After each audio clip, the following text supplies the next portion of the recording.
Hey everyone, welcome to the show. So, more states are entering the find out phase of their journey, and the states that overwhelmingly voted for Trump appear to be getting the hardest, or hit the hardest, I should say, by his policies. So, today we're going to talk about Alabama, and I'm going to cover other states in separate videos. But I came across an article about how another rural area hospital in Alabama is closing its emergency room and their inpatient facilities. This is due to a lack of funding, and they're going to only be offering outpatient services from here on out. And the article talked about how this is a huge problem in rural areas, and it said, quote, "Since 2010, at least 14 rural hospitals have closed their doors, and more than double that have stopped offering inpatient services. Recent studies have found that most rural healthcare facilities are operating at a loss, with most barely hanging on. Some Alabama residents are left driving more than an hour to find ER services, and some are traveling more than 2 hours for chemotherapy treatments." So, not good. And then this is why many Americans feel like they've been abandoned, right? I mean, they feel like, oh, nobody cares about me.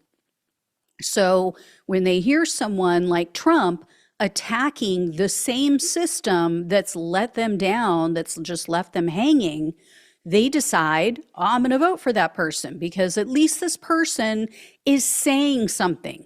At least they're acknowledging what I'm going through and saying that they're going to try to fix it. On the other side, you have people who won't even acknowledge it and say, oh, well, see, we're helping you. You should just be happy. We're giving you broadband internet, right? Well, buried down at the bottom of this article, it said that basically gave the real reason why this is happening in states like Alabama, because it's easy for people there to think, right? Oh, they've just abandoned me, they forgot about me, and it must be the party in power. But it says in this article, quote, "Alabama is one of just 10 states that has declined to expand Medicaid. It has one of the largest insurance gaps in the country, with an estimated 107,000 people lacking coverage. That number is expected to increase significantly in coming years. The state was able to shrink it from more than 300,000 thanks to federal money from the American Rescue Plan Act. But those funds are going away."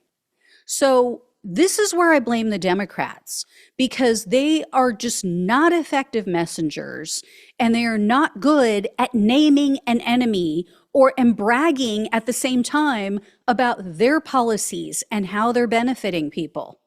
The American Rescue Plan, that act was put in place in 2021. That was a Biden administration. I mean, it was during the Biden administration. It was Democrats who pushed for it and luckily got enough Republicans on board. And they should have made people aware. They should have made people aware of how this benefited them in rural communities. I mean, do whatever the hell you have to do, right? Send direct letters if necessary. And also, Democrats need to repeatedly remind red state residents that their Republican leadership is the one refusing to take federal money to expand Medicaid in their state. That needs to be driven home every time they open their mouths. Instead, they allow people to falsely believe that their lives don't change, regardless of who's in charge, right? Regardless of who's the president.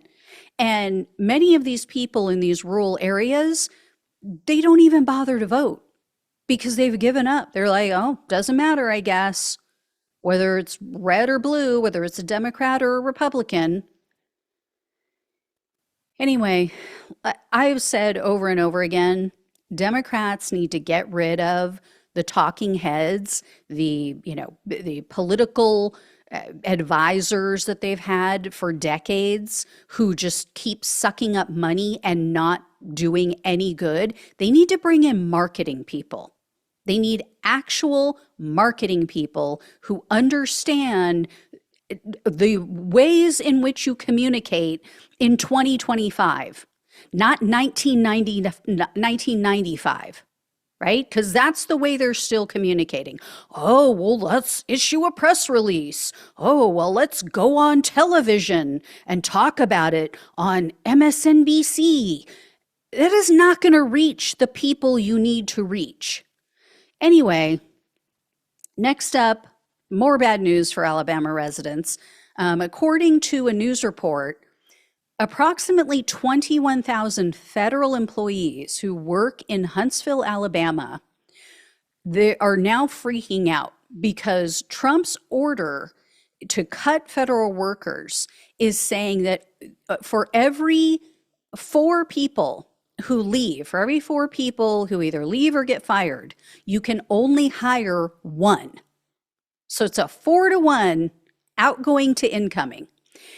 There is a local real estate agent who said this is now starting to affect the housing market because Trump has been firing people there. And this real estate agent is saying, his name is Terrence Harris. He told the New York Times that would-be homebuyers are now starting to reconsider their plans to purchase a house in the city because they're uncertain about the jobs there. This is the area, this city is most impacted by all of these job losses in the federal government. You know, people think, oh, it's just DC, it's just the people in DC. No, it's people all over the country. And this real estate agent said, quote, these extreme swings at federal jobs, it really does affect people's buying confidence.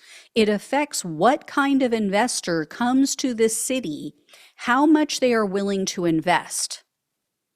So Trump's decisions, more really Elon Musk's decisions, his Doge boy band, you know, no direction, they are the ones now negatively impacting the real estate market in Alabama. So, yeah, I mean, like I said, this city has a huge number of government employees, and they are now being laid off, and more of them are terrified of being laid off. So, yeah, there you go. Keep voting red, Alabama.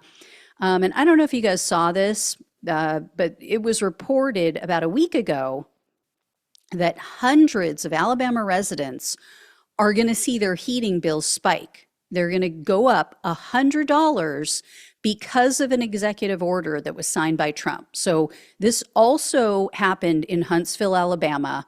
It affected about 250 low-income residents. So these residents received a letter explaining that their account was debited $100 because Trump signed an executive order that froze a grant that was put into place by the Biden administration. So under the Infrastructure Investment and Jobs Act that was passed during the Biden administration, low-income Alabamians were receiving $100 a month to help them pay their utility bills. Trump wiped that out. So again, I mean, most of these people either sat out the election or they voted for Trump. I mean, overall, the state went heavily for Trump. And this is what he's doing to them. So he is affecting low-income people. He is affecting people who had government jobs there. He's affecting the real estate market. I mean, yeah, you know, he's affecting people getting health care, being able to get their chemotherapy without having to drive 2 hours away. You know, people who may need inpatient care at the hospital, ER services. Yeah. So tell a friend, guys. Make sure you spread this around so people understand. Anyway, I will let you know if I hear any more. Thank you so much for watching and listening. Please like, please share, and subscribe. Please donate if you can. Love you all. Take care. Talk with you soon.